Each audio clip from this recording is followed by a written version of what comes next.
Bom dia a todos. É um prazer imenso recebê-los nessa manhã, cheia de sol em São Paulo, né? Diferentemente de ontem, né? E para essa palestra da doutora Juliana, que vai nos brindar para falar de saúde dos olhos. Um órgão tão importante como todos os outros, mas é através dele que a gente vê o coração, né? É poético, né? Né, professor? Então tá. Com vocês, então, o Abel vai fazer algumas considerações iniciais e vamos dar continuidade. Obrigado pela presença. Aproveitando, bom dia a todas e todos. Né? Obrigado por terem vindo, né, nessa terça-feira de manhã. Ainda bem que, como disse o Rubens, está um sol, a temperatura está mais agradável. Informar vocês que nós devemos ter mais dois momentos esse junto com a CACI. Agradecer a Clínica CACI Jabaquara aqui, que tem sido nossa parceira, a CACI São Paulo e a CACI Jabaquara, que tem sido nossa parceira nesses eventos. A doutora Juliana, que é da Clínica CACI ABC. Então, assim, para informar vocês, nós temos aqui na Grande São Paulo 4 clínicas CIS, Norte, Leste e agora Sul, certo? E a Clínica CIS ABC. Aí é o Oeste, eu esqueci, desculpa.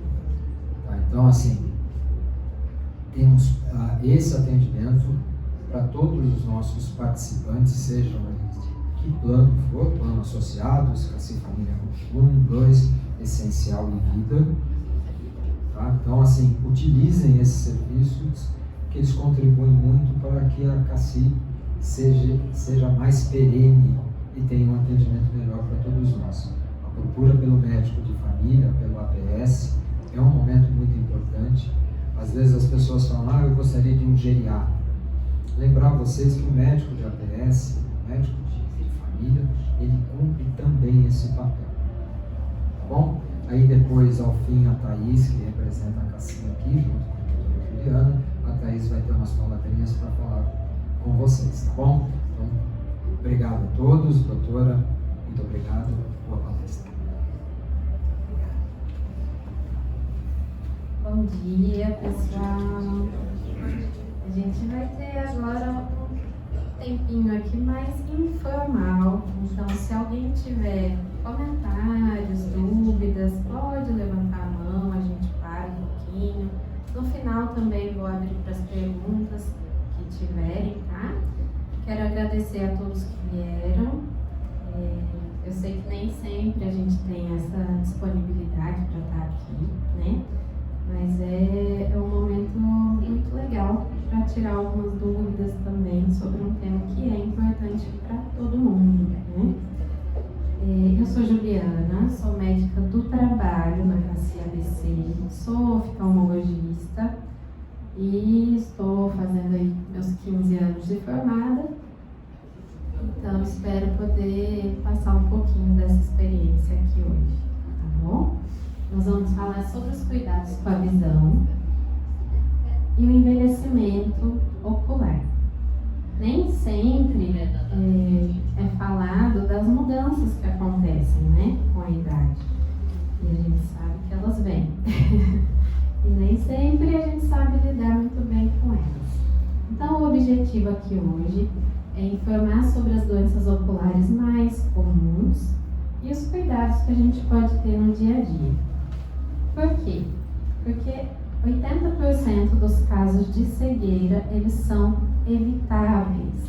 São casos que poderiam ter sido prevenidos, cuidados, antes que virassem uma condição irreversível. Mas as pessoas não sabem disso, né? Deixam para procurar o atendimento só quando já está muito avançado e às vezes já não tem mais condição de tratamento. O envelhecimento em si não significa perda de qualidade visual. Mudança não quer dizer piora, né? Quer dizer adaptação. Então, a gente sabendo o que deve fazer, as coisas podem andar de um jeito mais saudável. O diagnóstico precoce e os cuidados adequados evitam complicações dessas doenças comuns que vão surgindo. Então, para a gente entender um pouquinho, eu sei que quem não é oftalmologista não está muito habituado com a anatomia do olho, né?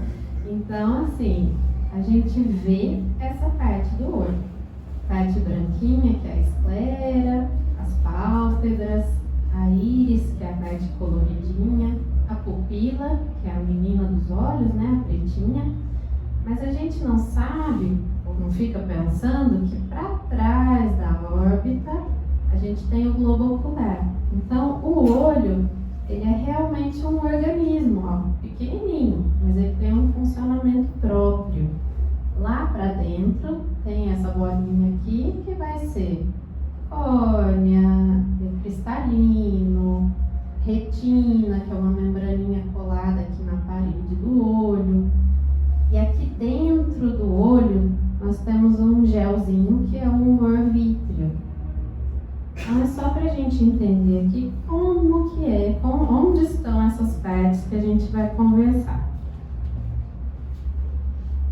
Aqui de novo, num outro olhar. Se eu pegar o olhinho e cortar assim de lado, eu vou ver aqui a córnea, que é a primeira camadinha, que é a parte que dói. Quando cai um grãozinho de areia no olho, se pegar a córnea, dói, parece que entrou um elefante no olho. Mas é essa partezinha transparente. Aí nós temos a íris, que é a parte coloridinha, o cristalino, que é onde dá a catarata, é essa lentezinha aqui. E aqui atrás, onde tem o humor vítreo, a gente vai ter a retina, uma membrana bem fininha lá no fundo do olho, onde tem vasos sanguíneos e onde lá no fundo eu vou ver a cabeça do nervo óptico, que também é uma estrutura fundamental para a visão. Por quê? Aqui uma outra visão, né? Vamos ver aqui. O olho, ele funciona como uma câmera fotográfica daquelas antigas, né? Então, a retina, ela seria o filme fotográfico que capta a imagem. A córnea seria a lente da frente da câmera. E o nervo óptico é o responsável por levar essa imagem que o olho captou lá para o cérebro. Então, quando algum meio desses, ou a córnea, ou o cristalino, ou o gelzinho aqui, o vítreo, eles não são mais transparentes, a visão já fica ruim, né? Quando a retina, lá no fundo, também não está funcionando bem, a imagem também não é captada de um jeito legal, né? De um jeito claro. É como se o filme tivesse estragado. E aqui é como se o fiozinho elétrico que liga o olho lá no cérebro, se ele não funcionar, o olho pode estar perfeito, mas se ele estiver doente, também não funciona. Só explicando assim um pouquinho como que é formada essa imagem. Quando a gente vê um objeto, essa pessoinha aqui, toda a imagem ela passa pela córnea, passa pelo cristalino e vai se formar lá na retina. Forma invertida e depois no córtex cerebral ela é interpretada de um jeito direto, né? Volta a ser normal como a gente está vendo. O que acontece na pessoa que é míope? No míope, a pessoa fala, eu tenho miopia, para longe minha visão é ruim. No míope o olho é mais compridinho, ó.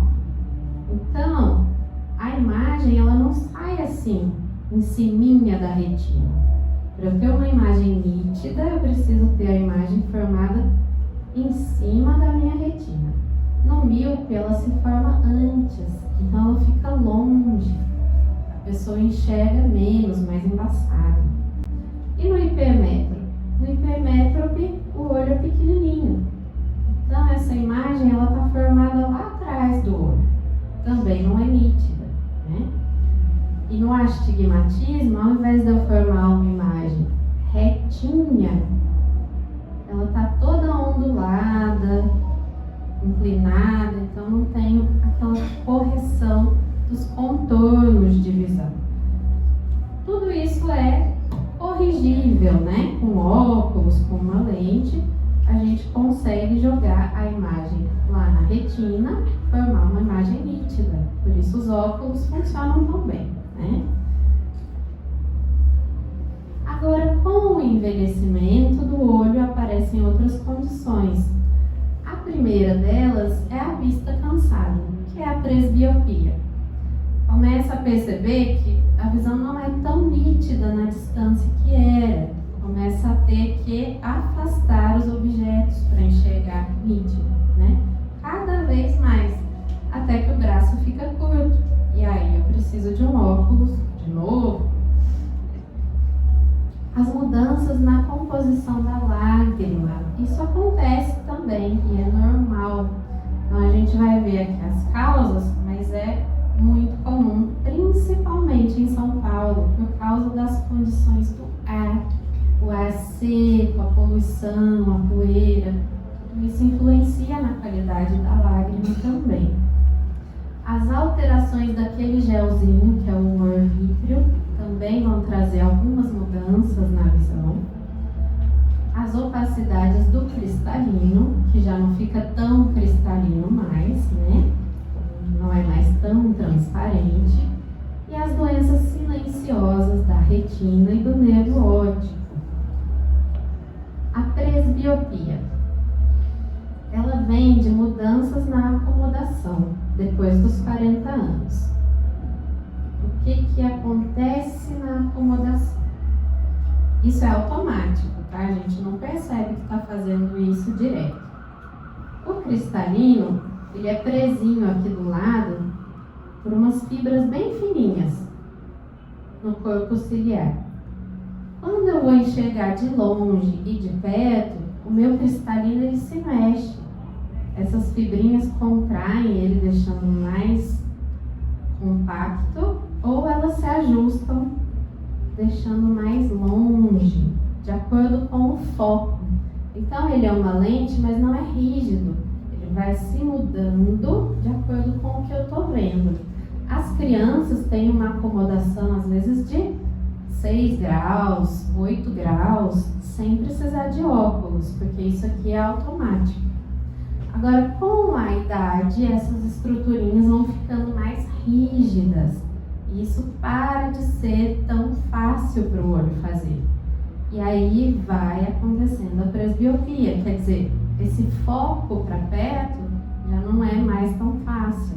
E cada ano que passa, vai ficando mais difícil. Até chegar uma hora, ali por volta dos 60, 65 anos, que essa acomodação não existe mais. E por isso que parece que o óculos para perto é tão necessário, né? E é mesmo. Está substituindo ali uma coisa que antes era automática. O humor vítreo, aquele gelzinho que tem dentro do olho, ele muda também. Lá dentro do olho, quando a gente nasce, ele é mais durinho, mais fixo, pregado na retina. E quando a gente vai envelhecendo, ele vai ficando mais móvel, mais líquido. Isso pode acontecer antes, em pessoas com o olho maior, ou então que tiveram algum trauma ocular, em associação com algumas doenças também, né, diabetes, hipertensão. E ele começa a ser mais líquido e quando a gente mexe o olho, ele mexe junto. E toda a sombrinha que ele faz na retina, a gente pode enxergar. Principalmente em lugares muito iluminados, se olhar em direção ao sol, uma parede branca, a gente vai ver as famosas moscas volantes, né? Tem gente que enxerga cobrinha, tem gente que vê aranha, mosquitinho, é tudo igual, né? Então isso não é uma doença, não é patológico, não precisa ser tratado, isso é natural do envelhecimento do olho, mas não desaparece. Então é igual a gente enxergar o nosso nariz. Nosso nariz está sempre aqui. Se eu olhar, eu consigo ver que ele está aqui. Mas eu não fico enxergando ele o tempo todo, porque o cérebro ele é tão esperto que ele já ignora de tanto que está ali. E a mosca volante também. O cérebro vai passar a ignorar que ela está ali. Mas quando você prestar atenção, vai enxergar. Agora, sobre o olho seco. A lágrima não é água, né? Ela tem vários componentes. Então, a lágrima, quando ela encosta aqui no olho, ela tem uma camadinha, essa verde, que é de muco, uma camadinha que é mais aquosa e uma que é lipídica, de gordura. É essa camadinha amarela, lipídica, que impede a lágrima de evaporar muito rápido. E é essa aqui que sofre no envelhecimento. Por causa dos hormônios, por causa dos remédios que a gente vem tomando, por causa do ambiente. Quando ela se rompe, essa camadinha lipídica, a lágrima é produzida. Às vezes a pessoa até lacrimeja mais, tentando compensar essa falta de hidratação do olho. Mas é uma lágrima que evapora muito rápido, que tem uma qualidade que não é tão boa. E aí, sente o olho seco. Hoje a gente ainda tem mais um agravante, né? Que são as telas, que a gente fica bastante em tela, ar-condicionado, também algumas pessoas que usam lente de contato, quem já operou, né? Mulheres principalmente, na menopausa, na pós-menopausa, porque a mudança hormonal também contribui para isso, para o ressecamento do olho. Medicamentos anticoncepcionais, maquiagem. Hoje a gente tem visto muita gente com cílios, né? Cílios postiços também. É terrível para o olho seco, só piora. E os fatores ambientais que a gente não tem como eliminar, né? Como que eu vou tirar a poluição, a poeira? Não tem jeito. Então eu tenho que ter outros cuidados. Porque senão ele pode evoluir com ardência, queimação, lacrimejamento, sensação de areia nos olhos, visão embaçada, principalmente quando eu pisco e embaça. Aí passa um pouquinho, melhora. Aí pisco de novo e embaça. Esse é o olho seco também. Vermelhidão, né? Como que eu trato isso? Tem colírios lubrificantes, não é qualquer colírio, né?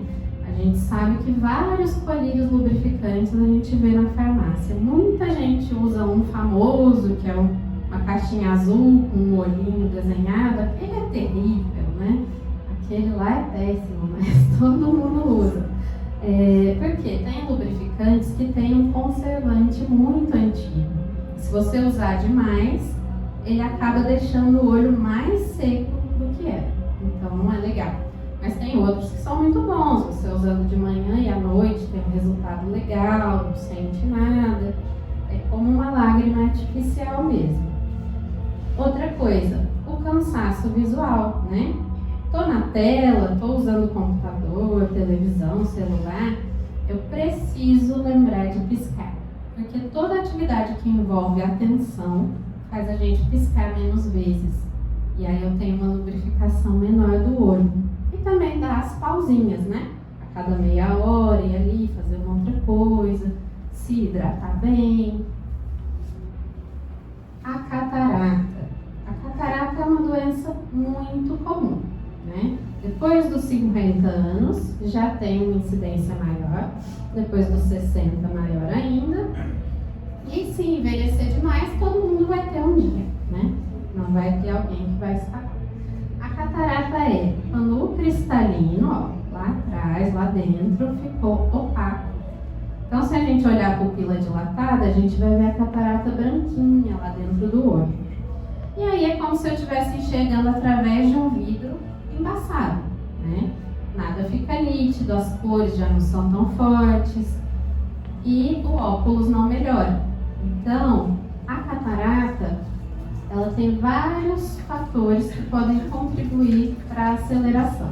Primeiro, a idade, diabetes, alta miopia, doenças como diabetes, glaucoma, pressão alta, colesterol alto, principalmente sem controle. Uso de corticoides, né? Prednisona, prednisolona, quem tem doenças inflamatórias, artrite, lúpus e às vezes faz uso desses remédios com muita frequência, tende a ter catarata mais cedo.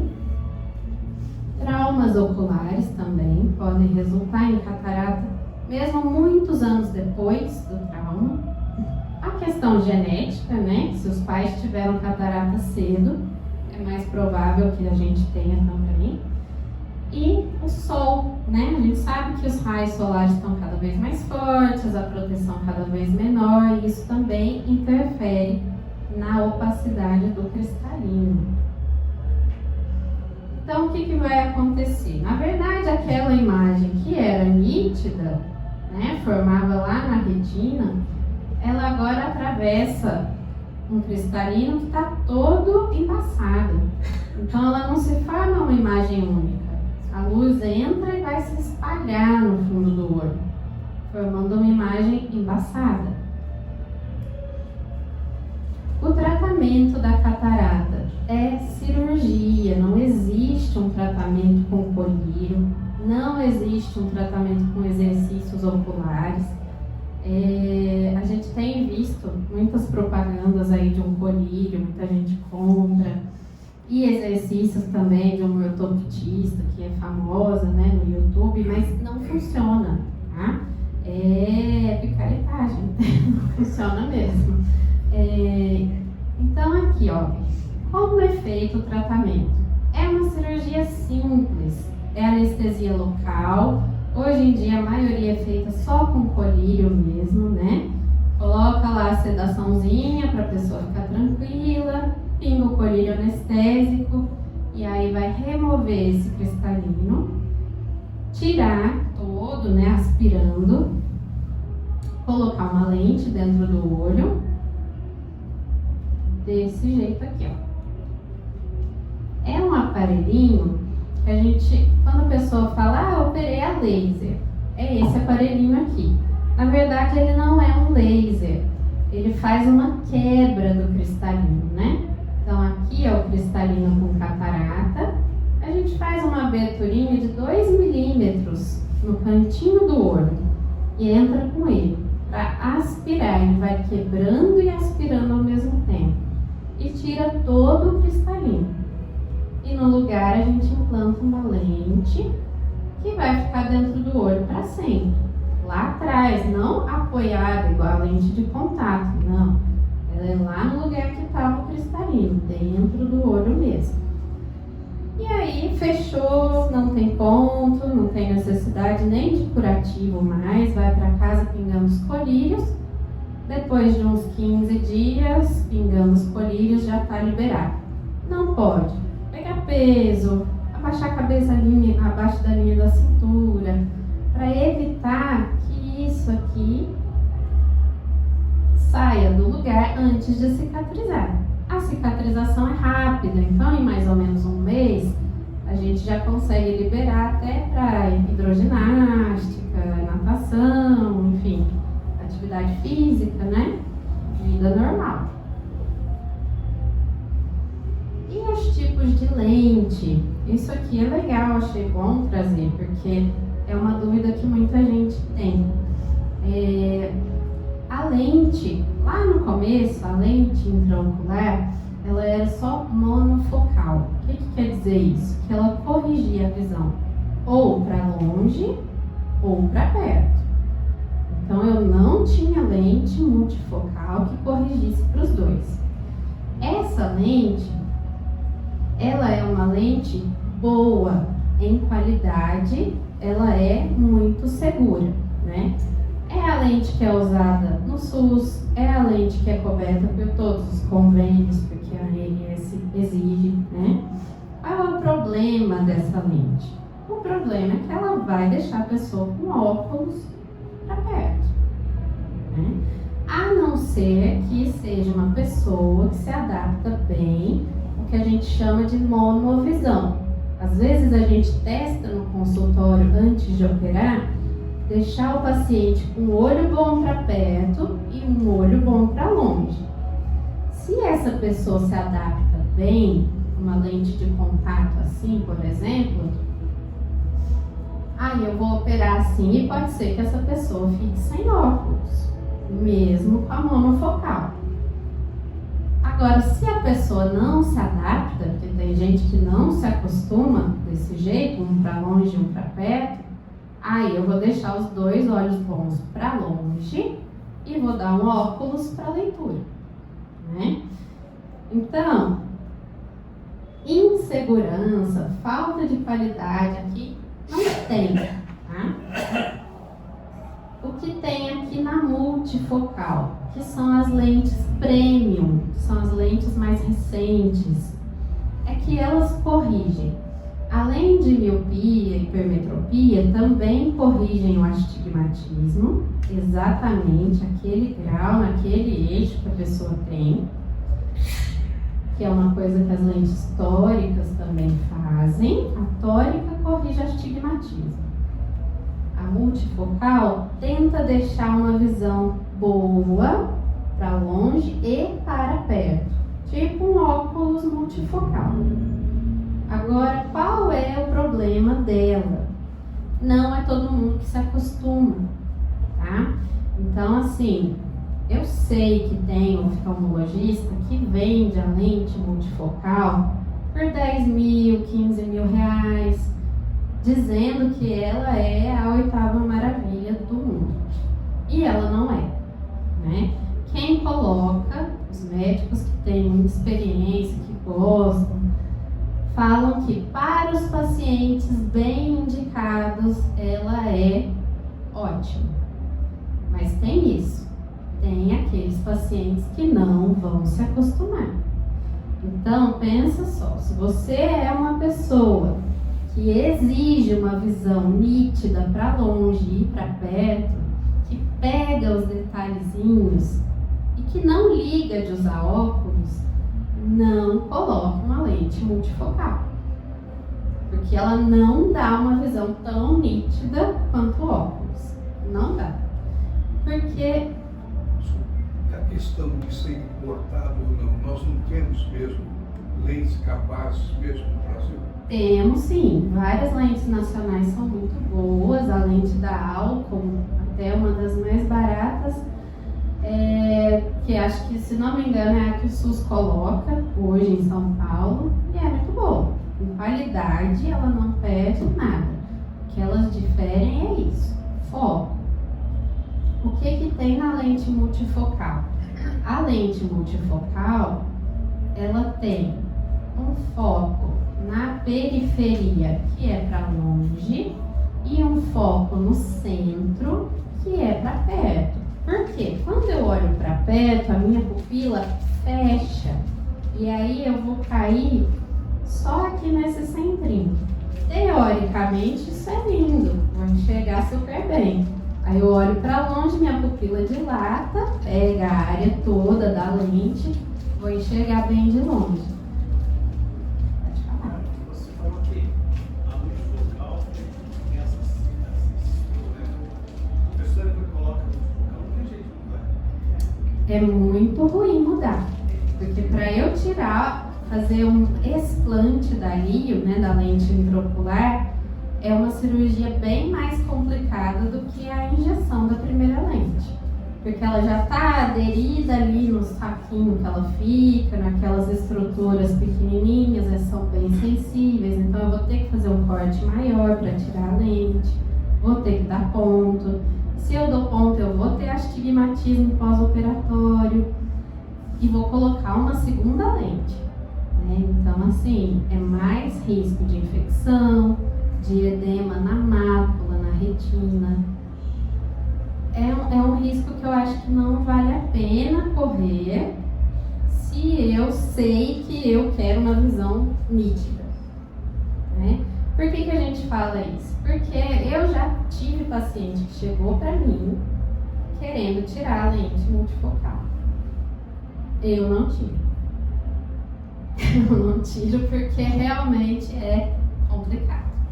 E aí a pessoa fica quase enlouquecida, porque ela não enxerga bem de longe, não enxerga bem de perto, não enxerga bem com óculos, ou seja, fica ruim para essas pessoas. Você falou aí do instrumental, é assim mesmo. Quando eu fui no hospital, eu assustei, porque eles chegam e já falam, tem essa multifocal que é ótima, que é excelente, não sei o quê. Nossa, ainda bem que ele foi bem enfático, porque eu fugi e fui procurar saber mais coisas. Aí Sim. eu pus a mão no focal. Infelizmente, a gente tem uma realidade financeira hoje, né? O convênio paga a lente R$ 1.500 para o médico, essa lente. Quando a pessoa tem um astigmatismo importante que vai influenciar na visão dela depois, ele paga a tórica, porque isso faz diferença na visão final, para todo mundo. Agora, a multifocal, ainda ninguém bateu o martelo e disse, olha, ela é melhor para qualquer tipo de paciente, porque não é verdade, não tem como eu falar isso. Então vai depender, se a pessoa dirige muito à noite, ou lê muito, ou tem um trabalhinho minucioso, né, assim, é um engenheiro, é um artesão, ela precisa de detalhes para perto. Ela não vai ficar bem com uma lente multifocal. Não adianta. É melhor ela ter um óculos para perto e uma visão bem nítida, né? Por isso que é importante a orientação de um médico de confiança. Por quê? Tem muito médico hoje em dia. A verdade é essa, né? E aí o médico vai querer... Desculpa, mas ele vai querer ganhar R$ 1.500 ali numa lente monofocal ou 15 mil numa multifocal? Gente. O SUS não faz multifocal, então? Não, o SUS não faz multifocal. Porque ela realmente é mais cara e porque ainda não é um consenso de que ela é melhor para todo mundo. Bom, eu escolhi, quando eu fiz a minha, sem essa informação que eu estou tendo hoje, eu já escolhi a primeira. A monofocal. A monofocal, porque eu achei que era mais tranquilo eu me preocupar apenas com óculos de leitura, para quem tinha 10 graus de miopia, do que correr o risco, ainda que foi opção apenas minha. Sim. Não é que ela não funcione para ninguém, não é isso. Eu tenho pessoas que, odiavam usar o óculos. Não queriam óculos de jeito nenhum. Na juventude fizeram cirurgia refrativa para corrigir a miopia para ficar sem óculos. Essa pessoa ama a lente multifocal, porque ela não precisa do óculos. Pode falar. Existe a lente só para quem quer enxergar de perto? Quem enxerga bem de longe para enxergar de perto? Existe uma cirurgia de presbiopia, que é feita uma cirurgia refrativa, e que ela também ainda é inicial, ela ainda está engatinhando, né? Aí sim é uma cirurgia para corrigir o grau, não é uma cirurgia de catarata. Quando você disse da multifocal, o óculos, depois de uma cirurgia dessa, que a pessoa se arrependeu, não é um paliativo? Não dá mais para usar óculos depois? É um paliativo, mas qual é o problema? Um grande problema aqui é que a pupila, ela varia com a luminosidade do ambiente, ela varia com o remédio que a pessoa toma, né? Por exemplo, se a pessoa toma um remédio para incontinência urinária, a pupila fica dilatada. Então eu nunca vou estreitar e cair exatamente no grau de perto. Eu até posso dar um óculos para corrigir um pouquinho, mas nítido, não fica. Mesmo para quem fez a cirurgia? Mesmo para quem fez. Tá? Então por isso que a indicação é importante. Pode falar. Eu fiz cirurgia de catarata nos 2 olhos e em um deles houve uma pequena batida acidental em que deslocou a lente e isso, a lente da catarata, né? Uhum. Isso foi antes da pandemia. E por conta da pandemia, eu não pude visitar o hospital.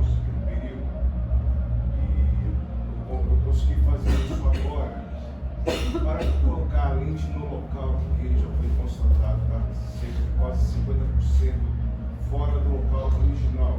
Sim. Existe alguma cirurgia para colocar essa lente no local?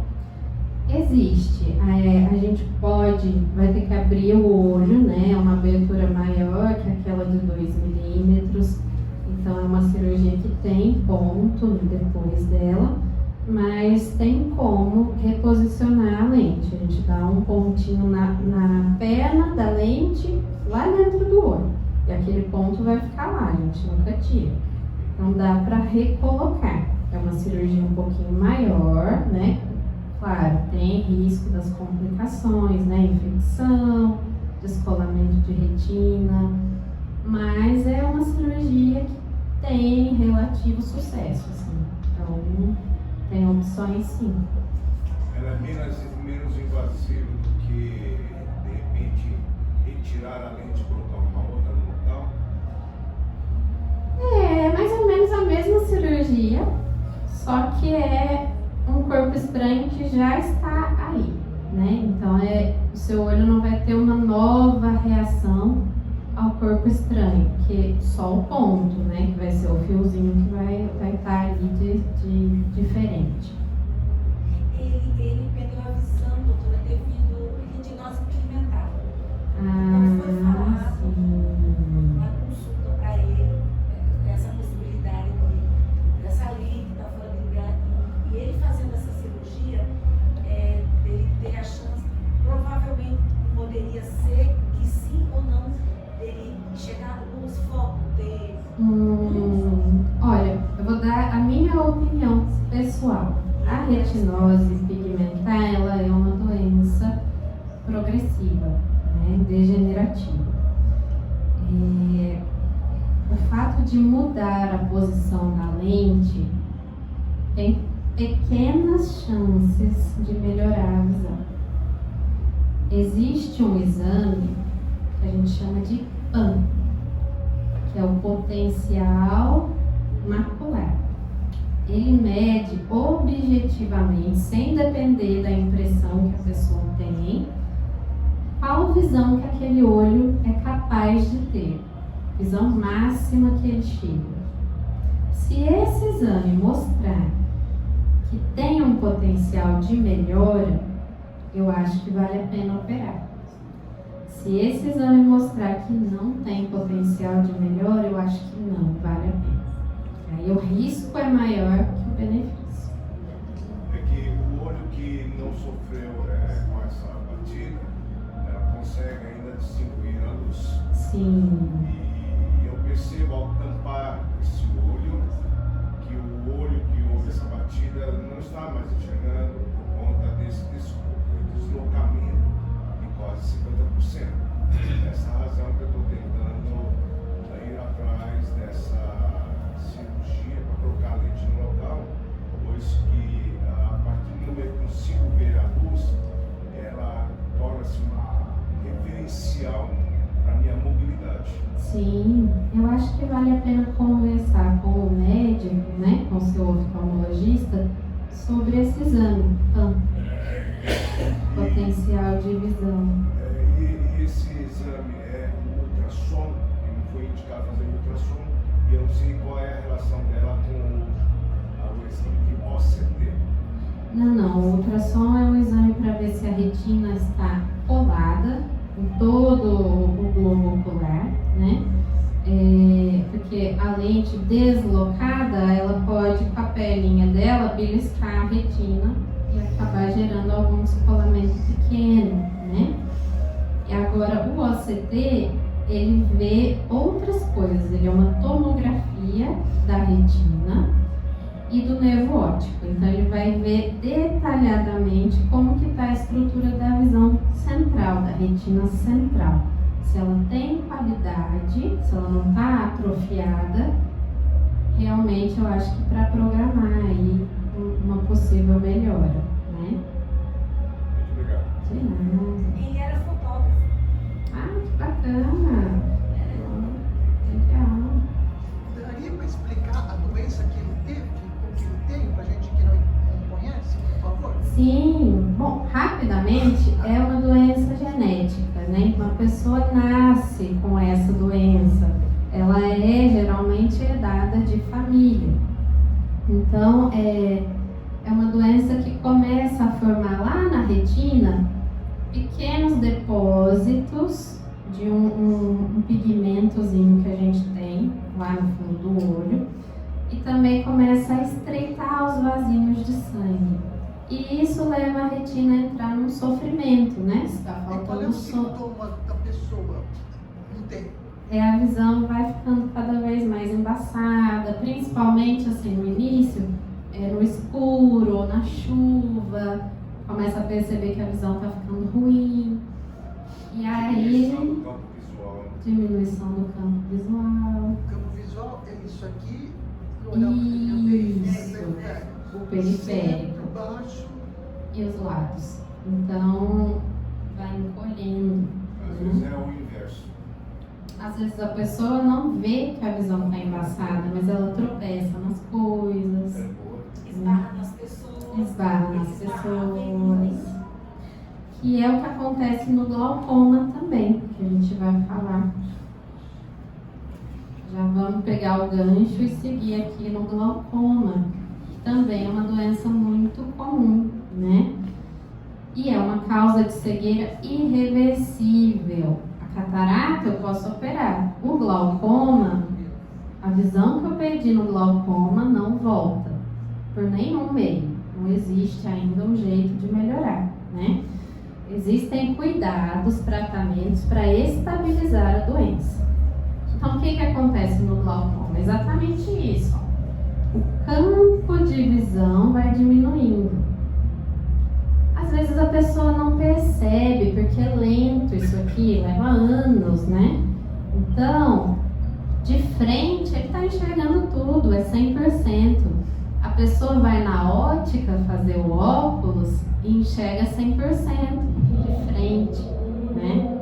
Mas em volta, ela não está enxergando mais. Então ela perde o retrovisor do carro, ela esbarra nas pessoas, ela tropeça no neto, e aí que ela descobre que tem alguma coisa errada. E quando chega pra gente, já está muito avançado. É uma doença assintomática, né? Ah, mas o que eu sinto? Vai arder o olho, vai sentir dor? Não, não vai sentir nada, nada.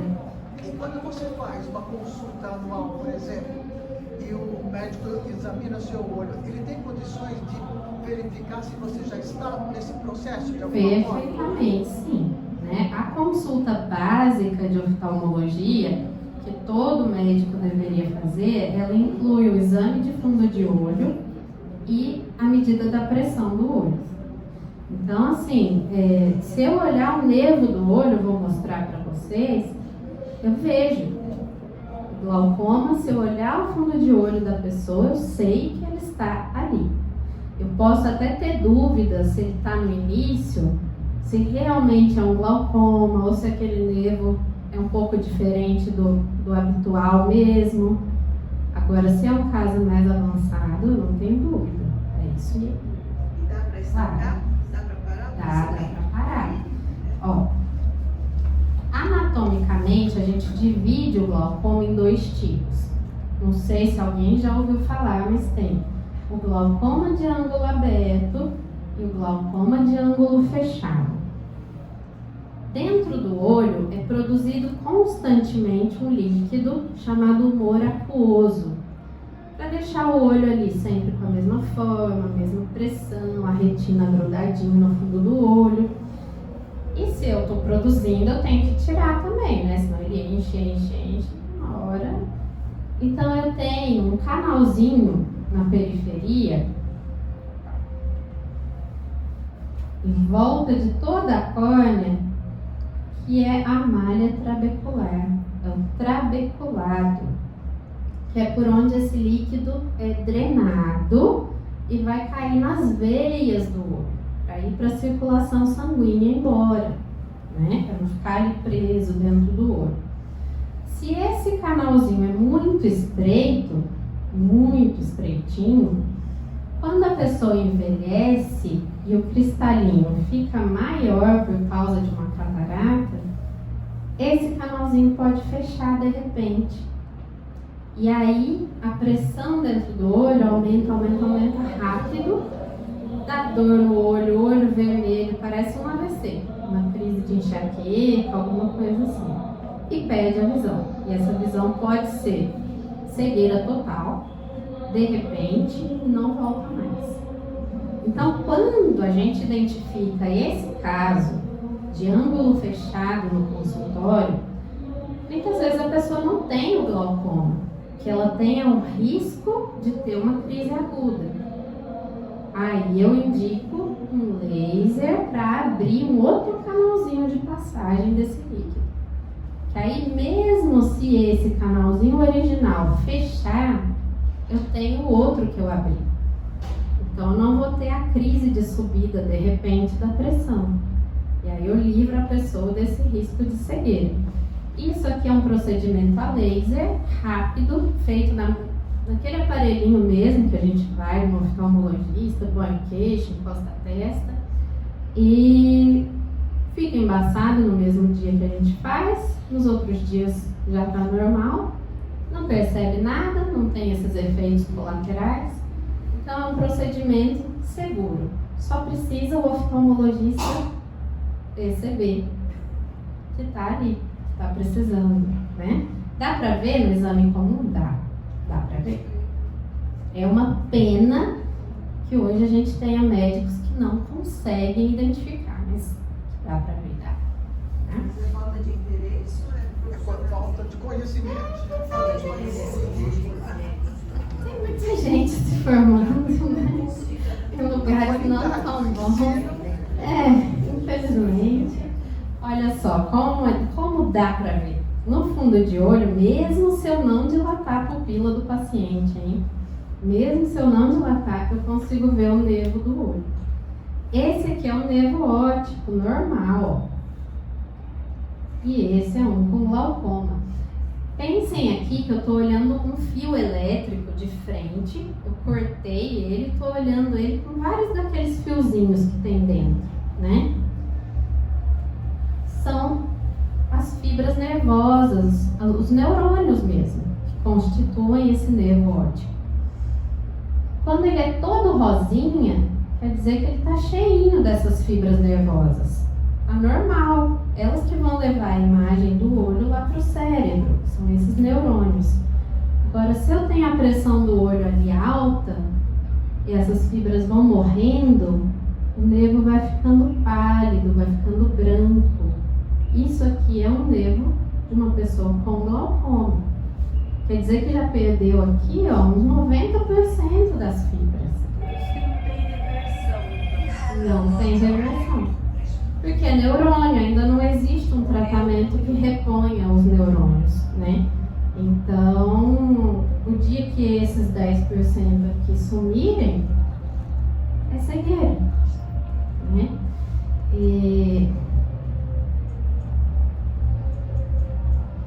A tonometria, que é esse exame que encosta aquela pontinha no olho, ou tem uma de sopro também, né, que dá um susto na pessoa. Qualquer uma das duas vai estimar a pressão do olho. E tem que ser feita numa consulta básica com o médico oftalmologista. Quem vai na ótica não vai fazer, não vai saber se a pressão está alta ou não. Por que ela é importante?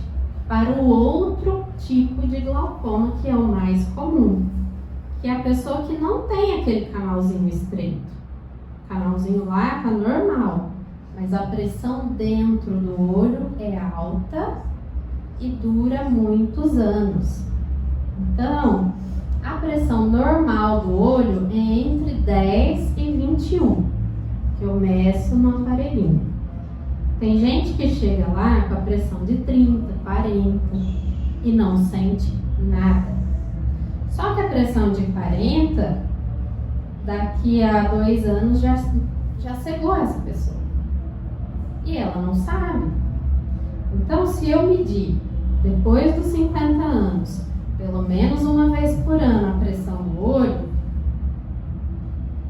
eu vou saber se ela está alta ou não. Eu vou saber se eu tenho que medir com mais frequência. Eu vou saber se eu preciso de um colírio para ajudar a baixar a pressão do olho, né? pelo menos uma vez no ano. Juliana, a pressão normal das pessoas tem alguma coisa a ver com a pressão ocular? Ou são dois mundos diferentes? Totalmente diferente. A pressão ocular não tem nenhuma relação com a pressão arterial. Ela tem uma relação genética. Então, as pessoas que têm um parente de primeiro grau que teve glaucoma, ou lá atrás teve uma cegueira sem causa definida, né? Porque antigamente não se faziam tantos exames, enfim, vale a pena investigar, né? Que pode ter sido um glaucoma. Familiares também, né?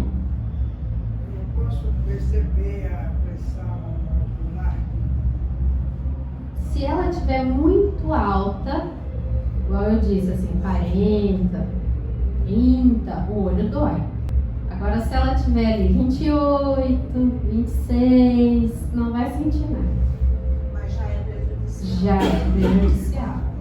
Bom, começa. A minha mãe tem pressão aguda, glaucoma aguda. Sim. E ela simplesmente acordou de manhã e falou assim: quero arrancar meu olho. Ela teve uma crise de glaucoma de ângulo fechado. Eu quero arrancar o meu olho, eu quero falar. Dói Arrancar muito. meu olho. Sim. Só isso. Eu quero E agora, a mãe arrancar o olho. a irmã da minha mãe também e a irmã do meu pai também. Precisa se prevenir, né? Uma vez por ano passar com o Ai, minha mãe tinha pressão 12/8, é normal. arterial não tem nenhuma relação. Nada. Glaucoma é sempre genético? Existem outros tipos, pós-trauma, né? Uma catarata muito grande, ela pode causar um glaucoma. O congênito também é por uma diferença anatômica, às vezes uma malformação congênita. E é isso. São esses os tipos, né? Quando a gente sente aquelas estrelinhas assim, largas, o que significa isso? São as moscas volantes. Lá do gelzinho do olho, aquelas sombrinhas. Essas são inocentes, elas não Eles conhecem levam muito bem a perda de visão. as moscas. É. Voltando um pouquinho, a cirurgia da catarata, dependendo da idade avançada do paciente, é demorada a cicatrização ou qualquer idade pode se fazer a cirurgia da catarata? Não, qualquer idade ela vai ter uma cicatrização rápida, tá? O que conta mais nas pessoas com mais idade é principalmente o risco operatório, né? Então, uma pessoa que tem diabetes, né, com controle irregular, ou que já teve um infarto, já teve um AVC, essa pessoa eu considero mais seguro que ela seja operada num lugar que tenha estrutura de UTI, um hospital, né? Não um hospital dia, que é uma cirurgia ambulatorial, né? Porque as condições de saúde geral podem ter complicações. Não por causa da anestesia do olho, que é uma concentração muito pequena, mas porque a pessoa vai ficar nervosa, é natural, né? Vai mexer no olho. Então isso pode fazer ela ter alguma complicação clínica. Agora, na questão da cicatrização dentro do olho, é normal. Outros exames, isso também eu queria falar para vocês. Eu não tenho glaucoma, não tenho diabetes, sou saudável, chego no meu oftalmo e ele me pede 500 exames, OCT, retinografia, campo visual. Gente, não precisa, né? Não precisa. O campo visual é um exame para quem tem suspeita de glaucoma ou glaucoma confirmado. O OCT também, ou alguém que tem alguma doença da retina, que eu preciso de mais detalhes. Pessoas sem nenhuma doença não precisam de outros exames fora o exame clínico. Mas as clínicas, né, vendem tudo. Eu tive toxoplasmose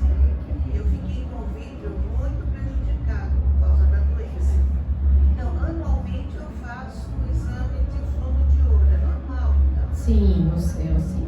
O exame de fundo de olho, O exame, o mapeamento da mapeamento, retina. Sim. No seu caso, o mapeamento da retina é recomendado uma vez por ano, porque a toxo, ela pode reativar. Então, qualquer momento da sua vida que você perceber o olho vermelho ou a visão mais embaçada, tem que ir direto pro oftalmo e falar, eu já tive toxo. Porque ela pode reativar por uma queda da imunidade. Tá? E os tratamentos do papo? Antes de você entrar nesse, Uhum. você não falou da última lente. A tórica, ela corrige o astigmatismo. Só assim. Isso. Mas, pode falar. Você vai falar também sobre esse glaucoma e a descolomia de retina?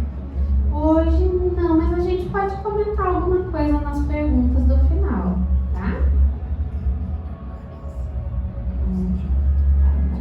Então, os tratamentos que a gente tem hoje para o glaucoma.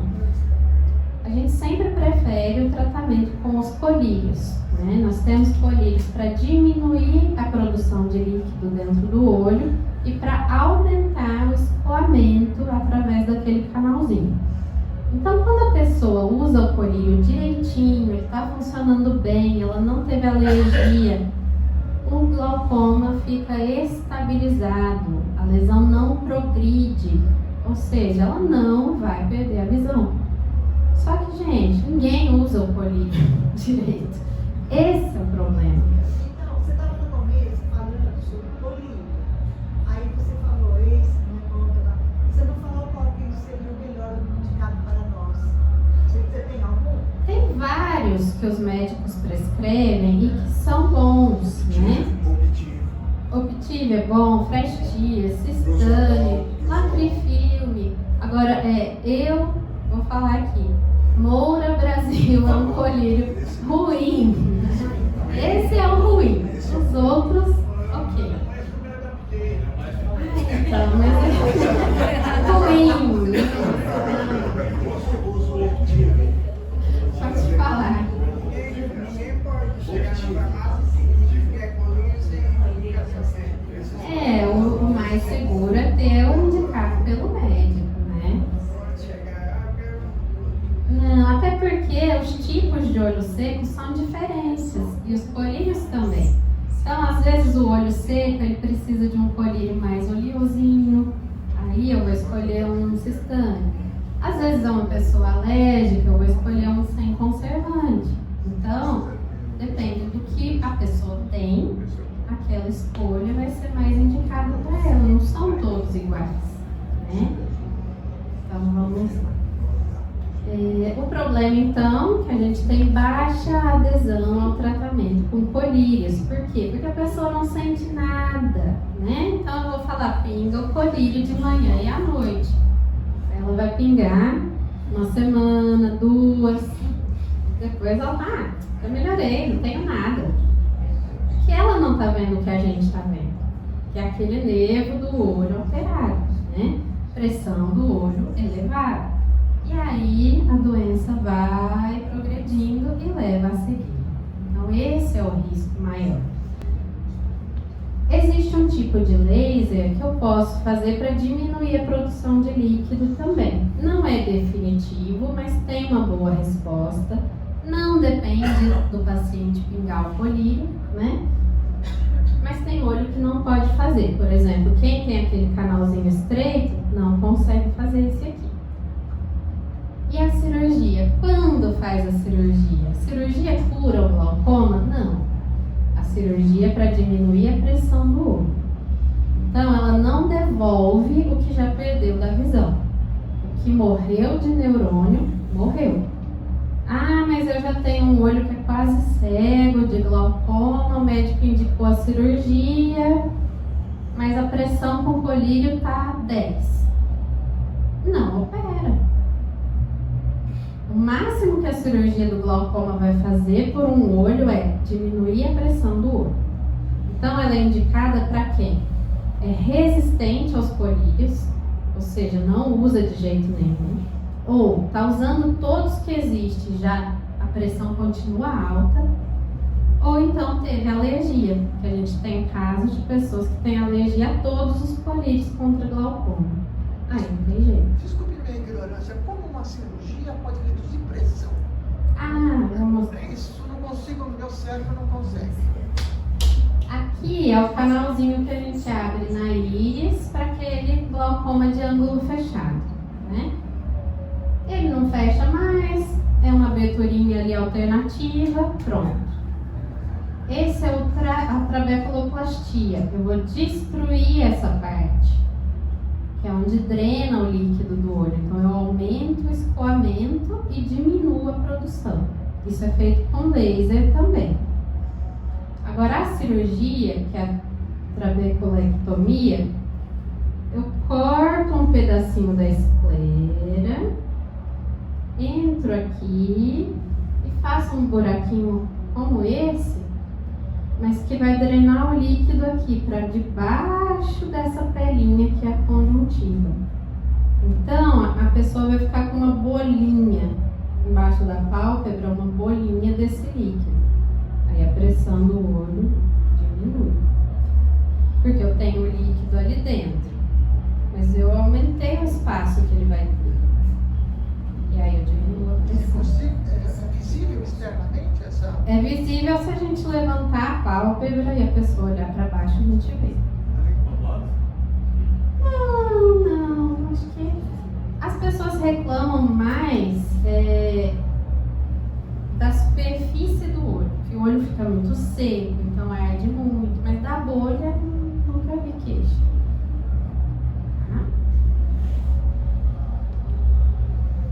Aí agora vou falar um pouquinho aí de alguns mitos, né, que a gente ouve bastante. Dos colírios acho que a gente falou, né? Usar colírio faz bem, não precisa de prescrição médica. Não é bem assim. Cada tipo de olho seco vai ter o melhor colírio, né? Então é bom passar com o médico e perguntar.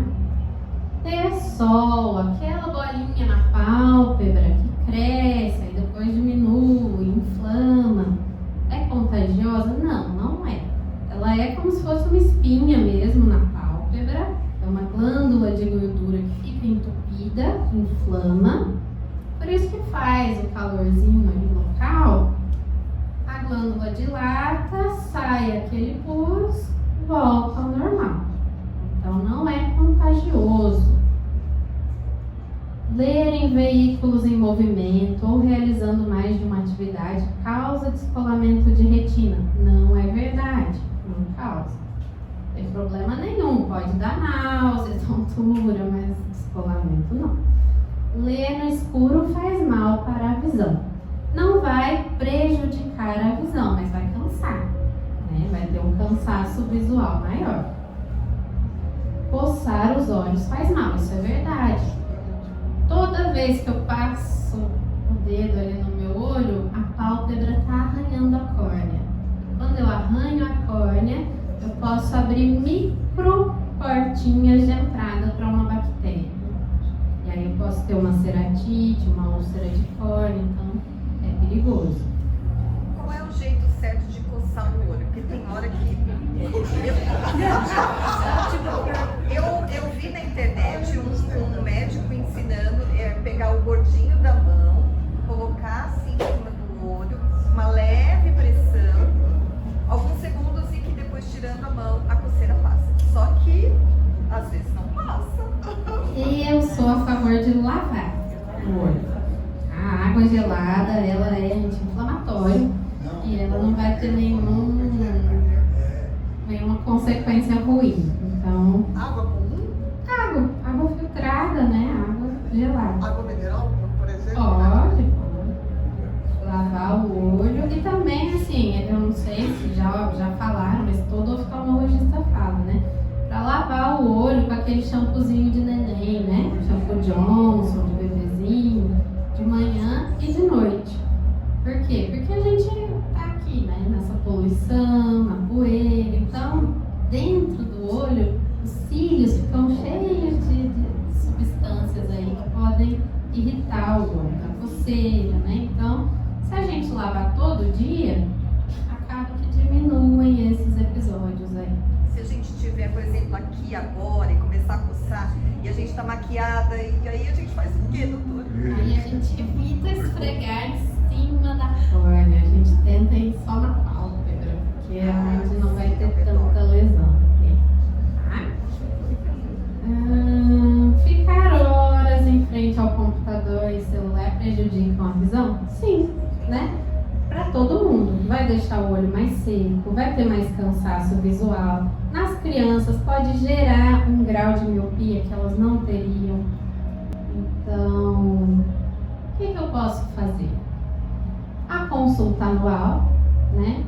Mesmo sem sintomas, por quê? Porque depois dos 40 anos o glaucoma é mais prevalente.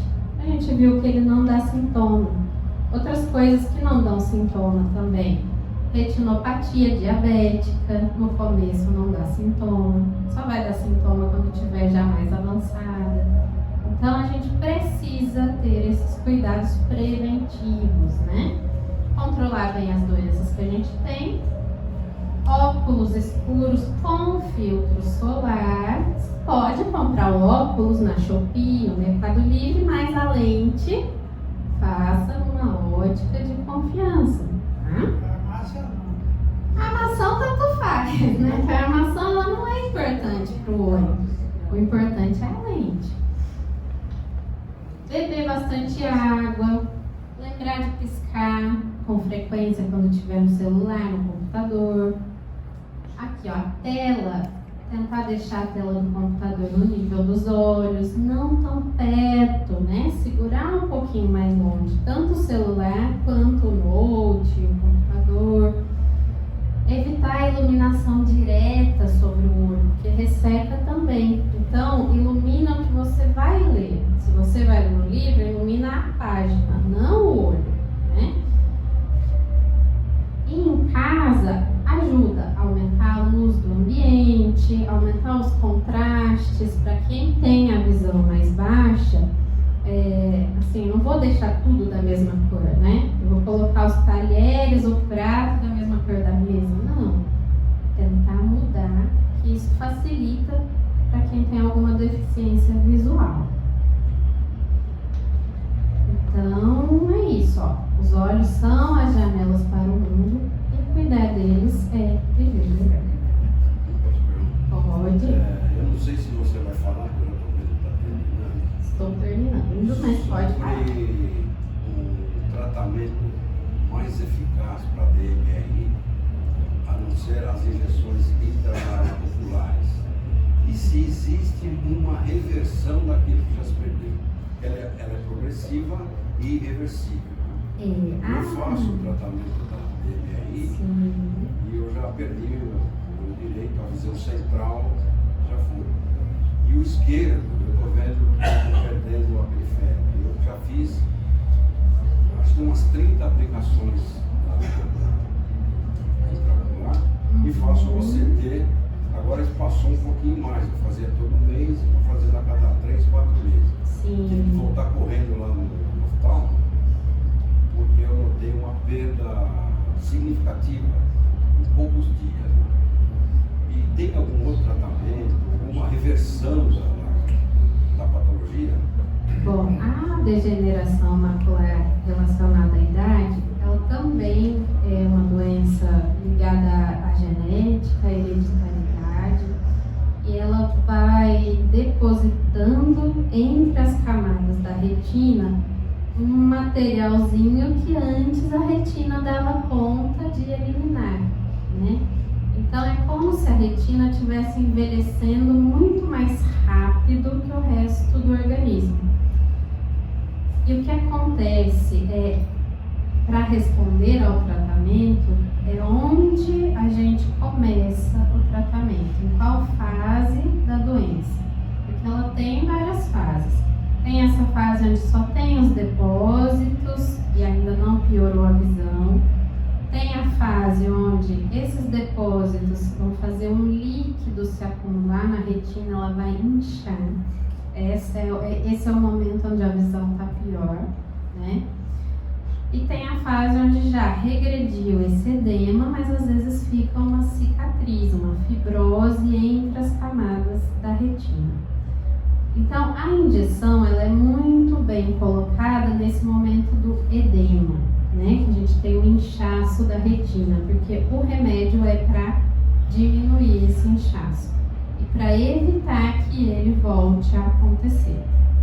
Então, quando eu já estou numa fase cicatricial lá na frente, eu não tenho mais recursos, né? Ela já formou uma fibrose, a retina é feita de neurônios. Então eu não tenho como recuperar aquela parte ali que já foi afetada. Agora, quando eu ainda estou tendo edema, as injeções são o melhor tratamento que a gente tem hoje. E aí é isso mesmo, acompanhar com a CT, medir a visão, olhar sempre assim as linhas, né? Pega um caderno com linha ou um lugar onde tem azulejo, olha assim, vê se está retinho ou se está ficando ondulado, vê se tem manchinha preta no meio, porque isso é sinal de que o edema está voltando. E aí precisa de outra injeção. Agora, Então, quando chega na fibrose, já não tem mais solução. Né? Quando chega na fibrose, já não tem Mas mais. essa é uma consequência natural dessa aplicação. Não, na verdade, assim, quando você faz o remédio, ela não gera a fibrose, ela gera o edema, ele regride sem fibrose. Agora, se eu deixo naturalmente a evolução da doença, aí ela vai incha, desincha, e aí isso vai formar. Então se eu não fizer a aplicação, sim, é que vai chegar nesse ponto. Exatamente. Então a aplicação ela é feita assim, né? Ela faz seriada, mensal, aí de acordo com a resposta vai espaçando mais para evitar que tenha novos casos de edema. Porque se eu fico nesse edema diminuindo, aí isso vai dar a fibrose, que aí é irreversível. A injeção é o único tratamento. Hoje é o único tratamento. E depois a fibrose não tem como eliminar com laser, alguma coisa assim. Não tem jeito, porque o laser ele queima, né? Quando eu tenho diabetes e aí eu tenho sangramentos no fundo do olho, eu faço o laser e aquela área que eu queimo da retina, ela morre. Ela não funciona mais, mas parou de sangrar. Agora, se eu fizer um laser na mácula, que é o centro da visão, se eu queimar ela, eu perco a visão central. Uma pergunta para meus netos. O que vai acontecer com essas crianças que ficam direto no celular? O que vai acontecer? O celular, ele tem várias repercussões negativas no desenvolvimento infantil, né? Então, não só na saúde ocular, mas na saúde neurológica mesmo, né? A gente tem já vários casos aí de crianças que estão mais desatentas, mais irritadas, mais ansiosas, por causa desse tempo com telas. Com relação ao olho só, elas podem desenvolver uma miopia que elas não teriam, né? E cada vez mais precoce e que pode progredir mais rápido. E também o ressecamento do olho, né? Então começa a ter irritação, começa a não enxergar tão bem, visão embaçada. Às vezes chega a criança, é bem comum até, que não está enxergando a lousa na escola. Só que a gente faz o exame e ela não tem grau para óculos. O que ela tem é excesso de acomodação para perto. O olho está tão ali concentrado, acomodado para perto, que a hora que ela olha para longe, não enxerga, né? Então isso prejudica até o aprendizado, né? Muitas vezes vai mal na escola, enfim. Aí o ideal é reduzir o tempo total e também fazer as pausinhas, né? Então, deu meia hora, vai fazer outra coisa. Olha, como ele fez uma série de aplicações já, e esse remédio é oncológico. Sim. Existe alguma coisa que pode atrapalhar o organismo? Não, nada. Ele é ele impede a proliferação de novos vasos, né? O tumor, o câncer, ele é muito vascularizado, ele se replica muito rápido. Então, quando ele diminui essa replicação, essa vascularização, ele vai diminuindo o crescimento do tumor. E é o que ele faz também na retina, né? Para diminuir esse inchaço. Então, essa é a ação. É isolada, é pontual, é local, não tem repercussão no organismo. Tá bom? Pergunta mais administrativa na área da MRI, recorrente, que toda hora tem que fazer aplicação, que aquilo não vai. Por que é claro que tem que passar pelo período da CACI, tem que ter um acompanhamento. Mas por que é complicado, demorado? Quando um caso é consagrado, não teria uma forma de ser mais automática, assim, no tratamento e tal? Algo que a CACI olhe atrás a nível de acompanhamento para ajudar. Sim, na verdade, eu não sei o quanto demora o acesso, né? Mas deveria ser rápido, até porque a doença, ela muda, né? Então, se a pessoa não começar logo o tratamento, talvez ela já pegue uma outra fase. O Lucentis e o Ailias são medicamentos que já são aprovados pela Anvisa, já são recomendados na ANS. Então, o plano de saúde não deve ter nenhum impedimento para eles, né? Existem outras drogas, outros remédios que ainda não são aprovados. Nesse caso, aí é mais demorado. Por quê? Porque eu não tenho a certeza de que aquilo funciona. Então, muitas vezes a gente tem um paciente que fez o Lucentis, fez o Ailias e não respondeu. E ele quer buscar outro tratamento. Mas é um tratamento que eu ainda não tenho certeza, né? E é um tratamento caro para talvez funcionar, e que eu não sei se tem um efeito colateral importante em longo prazo. Então, tudo que ainda não é liberado, que a gente chama de off-label, é difícil. Não é difícil só pelo custo, é difícil porque eu preciso de evidências clínicas, médicas, mesmo que no mundo, né, fora do Brasil, que prove que aquilo ali funciona. Porque eu estou colocando alguma coisa dentro do olho de uma pessoa. Se amanhã, daqui 5 anos, isso gera um tumor, aí a culpa foi de quem? Então, é complicado quando as coisas são off-label. Agora, quando elas são já consagradas, não é para ter demora, é para ser uma coisa rápida e praticamente automática. Porque não tem outro tratamento. Né? Só te fazer uma pergunta, não tem a ver com o glaucoma, mas com a catarata, essa questão das lentes. Que tem manifestação, sim. Doutor, em relação, é que como temos uma pequena manifestação de trabalhadores aí fora, é um pouco complicado.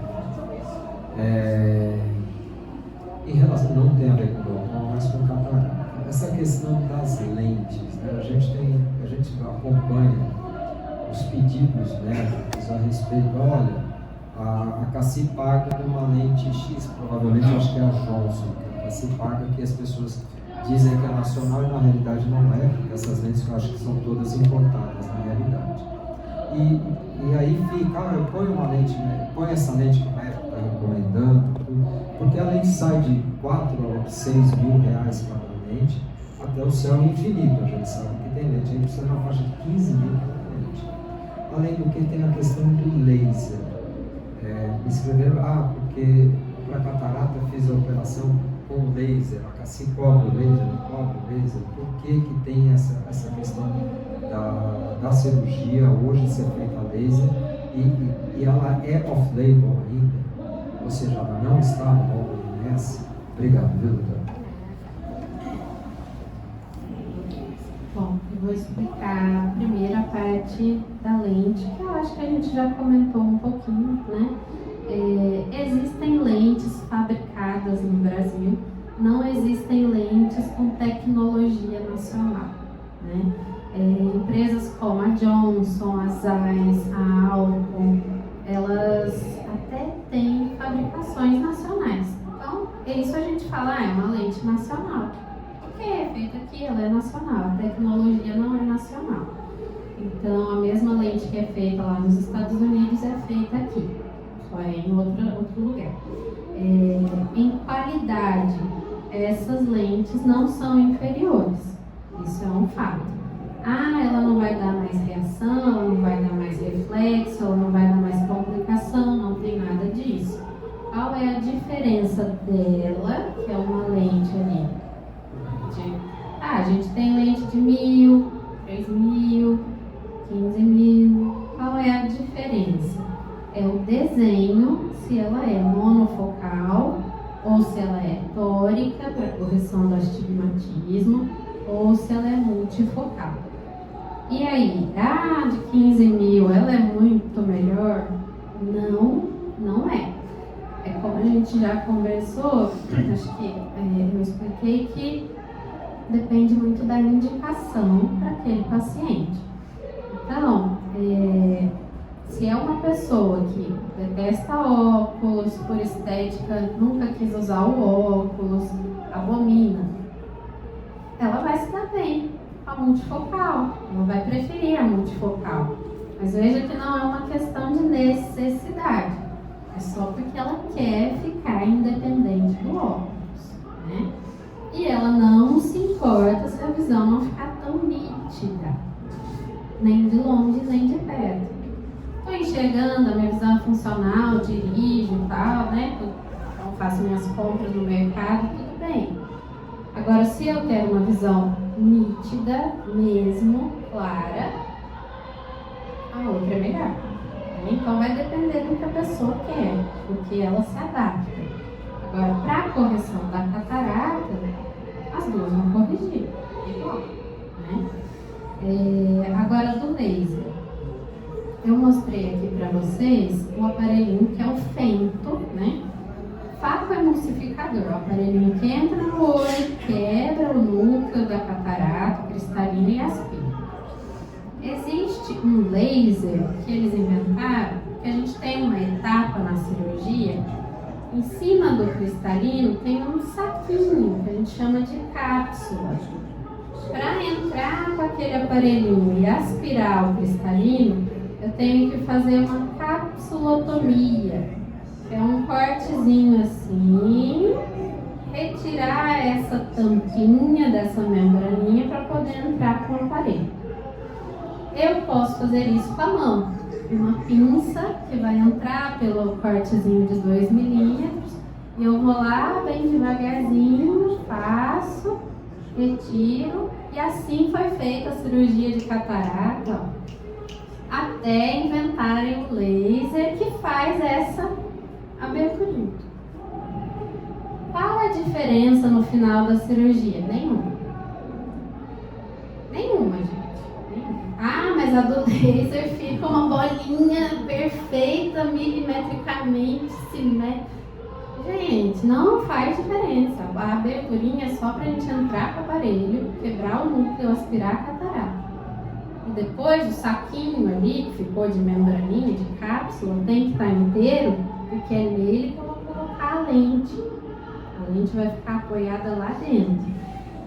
Então, o laser, às vezes ele vai custar aí uns 5.000 reais a mais para o paciente. E no resultado final, não tem diferença. Mas por que tem médico? Aí, gente, é uma guerra comercial, né?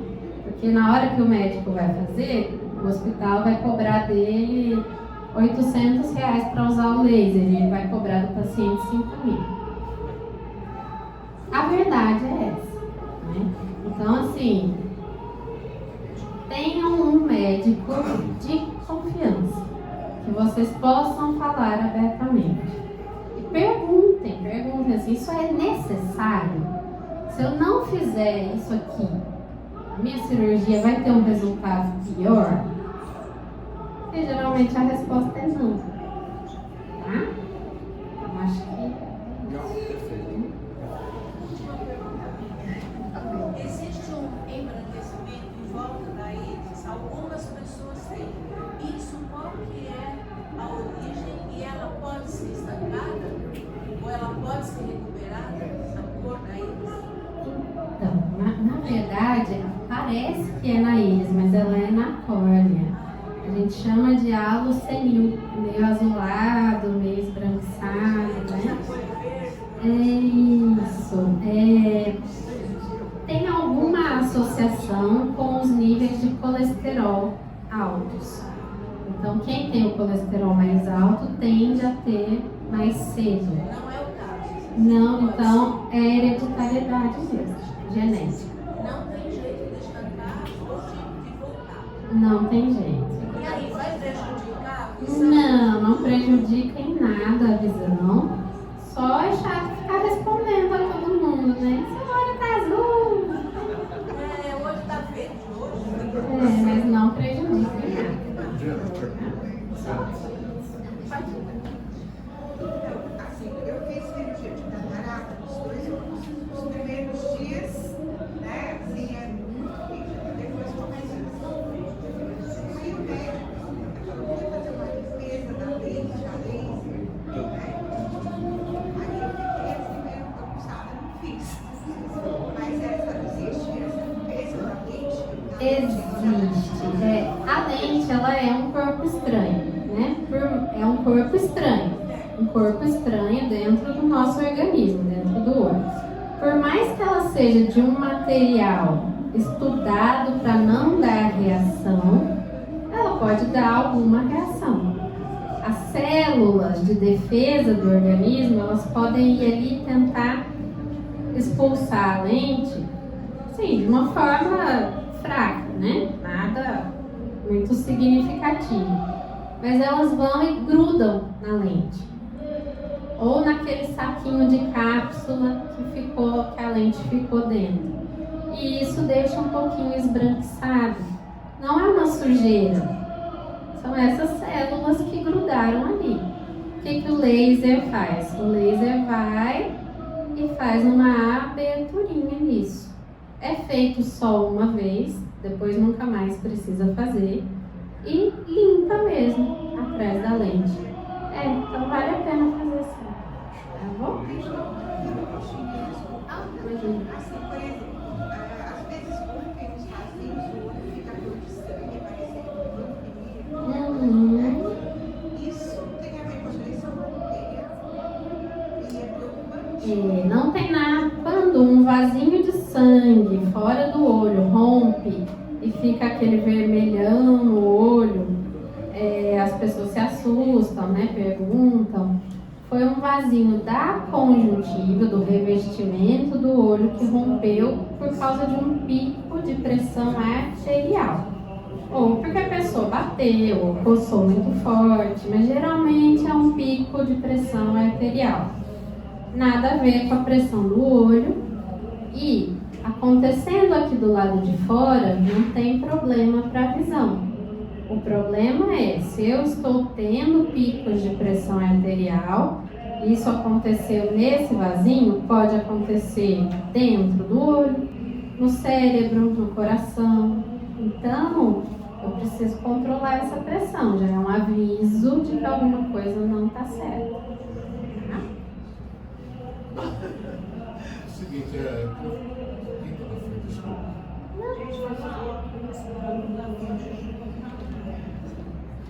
Então é o seguinte, acho que o horário já está meio avançado, né? Mas todo mundo tem aqui compromisso, principalmente a... Sim.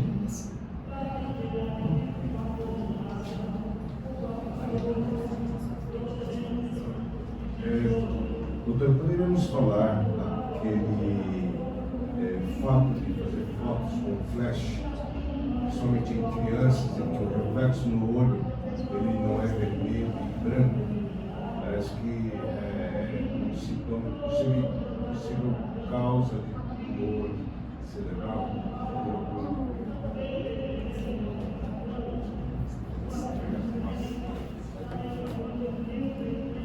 Eu acho que todo mundo viu a filhinha do Thiago Leifert, né? Aquele apresentador que era da Globo, esportivo. Ela teve um tumor chamado retinoblastoma, que é um tumor, assim, é raro, mas na infância é relativamente comum e realmente pode até matar, né, a criança. Então, o flash, quando eu tiro foto da criança, ou, né, do adulto, enfim, com o flash, a retina, ela reflete a luz do flash, então ela é vermelha, né? Eu vejo na bolinha lá, vermelhinha. Se eu jogar a luz também, direto ali da lanterna do celular, eu vou ver lá dentro da pupila uma luzinha vermelha, amareladinha. Se isso não tem, ou se o reflexo é branco, quer dizer que tem alguma massa na retina. Ela não está refletindo a cor dela natural. Então, pode ser um tumor, né? Então, fotografou alguém, viu o reflexo branco, tem que ir ao hospital. Criança com mais de 2 anos também, com estrabismo, olhinho torto, também tem que levar. Adulto em qualquer idade, com estrabismo, o olho desviou de repente, também tem que procurar atendimento. Porque tanto pode ser um tumor ocular quanto cerebral. E aí são sinais que não podem passar despercebidos, tá bom?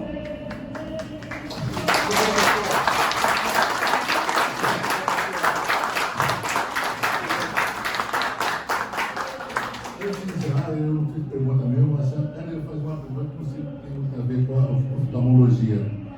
A questão do diagnóstico iridologia. Eu sei que, desculpe, mas eu faço essa pergunta no ar. Olha, muitas doenças a gente pode ver através do olho, né?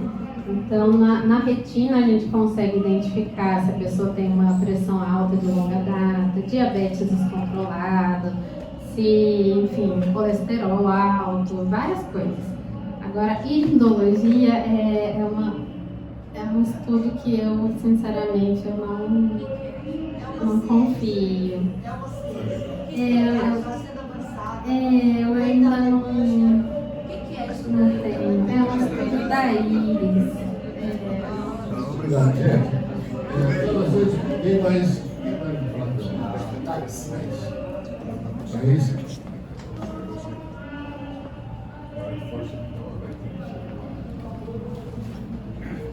Boa tarde, para quem não me conhece, meu nome é Thaís, eu sou analista de Educação e Comunicação em Saúde lá da CACI São Paulo e eu costumo acompanhar os meus palestrantes, né, nos eventos.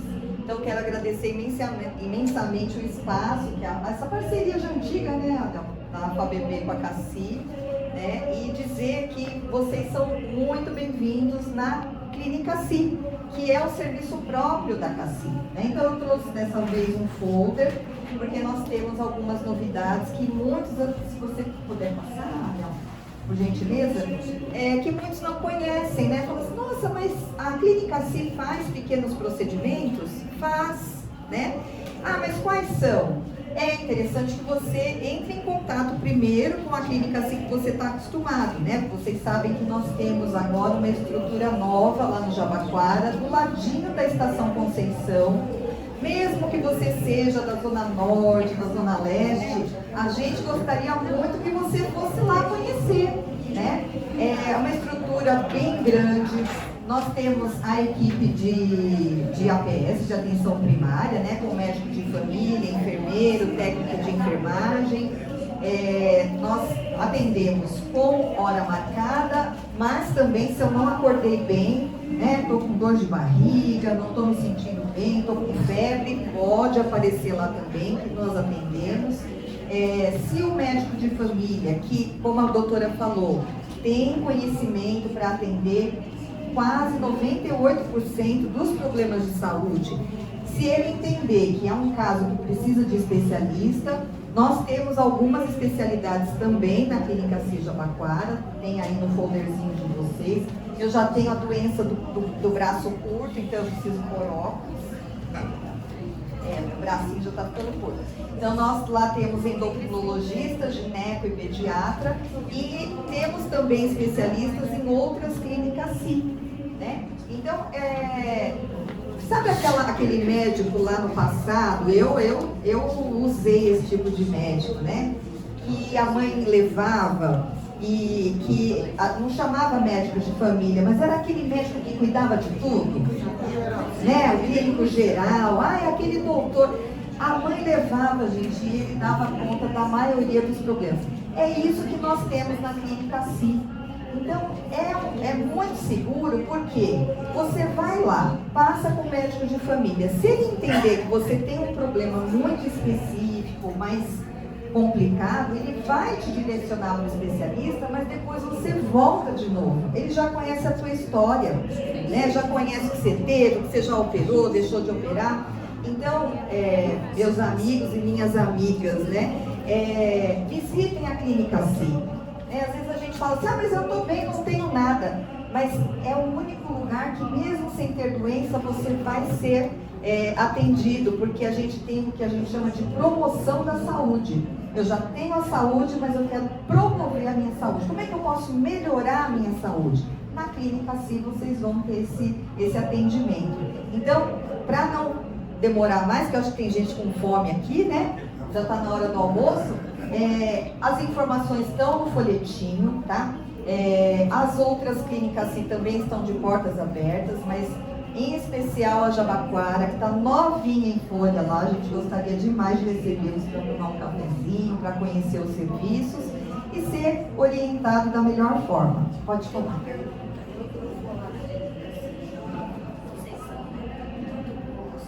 Tem também cardiologista, você falou, mas eu já passei por ele. Isso, ele está alguns dias. Isso, exatamente. Mas a minha pergunta é, se o filho fez uma advocacia agora, recentemente, ele também pode frequentar lá? Pode. A mesma coisa que o meu. Sim, a senhora é associada, né? O seu filho tem Cassi Família. Ele fez Cassi Família agora, recentemente. Pode sim. E uma novidade que tem no Jabaquara é que agora eles estão aplicando medicamentos imunobiológicos também, que é uma medicação mais específica para alguns tipos de doença, né? Mas quem precisa sabe do que eu estou falando, né? Doenças autoimunes, aquelas que precisam de uma medicação a ser aplicada na Clínica CI Jabaquara também. E eles têm laboratório também, então precisou ali tirar o sangue, né? Colheiros, né? Que não é vampiro, né? Pode fazer lá também. Então são facilidades, né? Que a gente está oferecendo e que a gente gostaria demais que vocês fossem lá prestigiar. Ia falar Laércio. Tem cara de Laércio, mas é Aloysio. Por favor, fique à vontade. Bom dia, pessoal. Eu não vou cantar. Só em cantar. Alguém fala comigo. Está me ouvindo aí? Tá, né? Deixa o microfone. Então é o seguinte, eu queria só parabenizar a Juliana. Eu sou bancário e médico, né? Então, depois de bancário, eu fui médico, inclusive aqui no banco, quando eu tinha o serviço médico. Então, eu queria cumprimentar você, endossar isso tudo que você falou, validar tudo isso e olhar como um profissional que enxerga a pessoa por inteiro. A Clínica CI é uma oportunidade, por isso eu quis falar, para dar um depoimento como médico. Eu acho que a Clínica CI, ela tem que ser valorizada, porque é lá que nós vamos ter alguém de confiança para conversar. Hoje, com essa tecnologia maluca que nós temos na medicina, muitos procedimentos não são indicados. Muitos procedimentos têm o viés comercial. E nós estamos aqui para defender vocês e nos defender. Nós temos que ter um profissional que olhe a gente por inteiro e vê o que de fato é preciso e o que não é preciso. Às vezes você puxa, mas eu vim aqui para falar o que o outro falou. não tem problema. Você vai conhecer o profissional lá, né? Vai ter uma relação de empatia com ele e ele vai poder te orientar naquilo que de fato é necessário. Não sei se vocês sabem, mas uma grande parte dos exames que nós fazemos, sequer nós vamos ver o resultado. Por quê? Porque a gente acha, não, eu estou bem, eu não tenho nada, por que eu vou fazer? Por que eu vou usar colírio? Certo? Então, eu queria dizer para você o seguinte, o médico de família, atenção primária à saúde, ela é fundamental para a nossa saúde e para a gente orientar quem está em casa para fazer. Não é para calçar o olho, como é que tem que ser feito. É fundamental, não é para agora, mas é para o futuro. Então eu queria endossar totalmente o que você falou, você está de parabéns. Eu acho que é isso que a gente precisa fazer aqui, né? Procurar conversar com vocês de pessoa que não tem interesse financeiro. Porque, na verdade, a saúde não é para ser mercadoria, mas ela está sendo mercadoria. Então,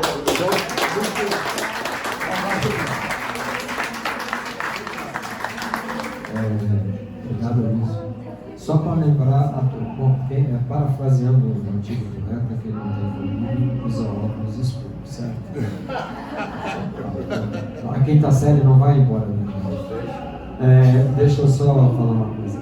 Eventualmente as pessoas frequentam as clínicas CIS e percebem que às vezes o médico sabe. Então a fidelização não é com o médico somente. A fidelização é com o processo, é com a atenção primária à saúde. Lá o teu prontuário, o seu prontuário vai estar lá, o seu atendimento vai estar lá, e a CACIS sabe quem é você e te conhece. É óbvio que a gente tem simpatia e empatia, às vezes, por um médico. É normal isso. Mas, eventualmente, esse médico ele vai seguir carreira em outro momento, em outro lugar. Então, o que é importante? É nós estarmos fidelizados à Clínica C. Lembrando a todos também, a Clínica C é um fator de economia de custos para a CACI. Tá? Você evita um pronto-socorro, você evita um médico do sistema. Na Clínica C, os exames não têm coparticipação desde que pedidos pelo médico de atenção primária. Então, não tem coparticipação nos exames. Ok? Então, vamos tentar fazer isso, movimentar isso, garante mais tempo a CACI nos ajudando com a nossa saúde. Tá bom? A Yara pediu só um detalhe. No dia 13 de maio, a Clínica C Oeste vai fazer uma apresentação, vai fazer uma live sobre Yara. Então, o calendário vacinal, dependendo da faixa etária, principalmente mês em mês, já começam a aparecer os resfriados, gripes e tudo isso. Então a gente vai conversar um pouquinho.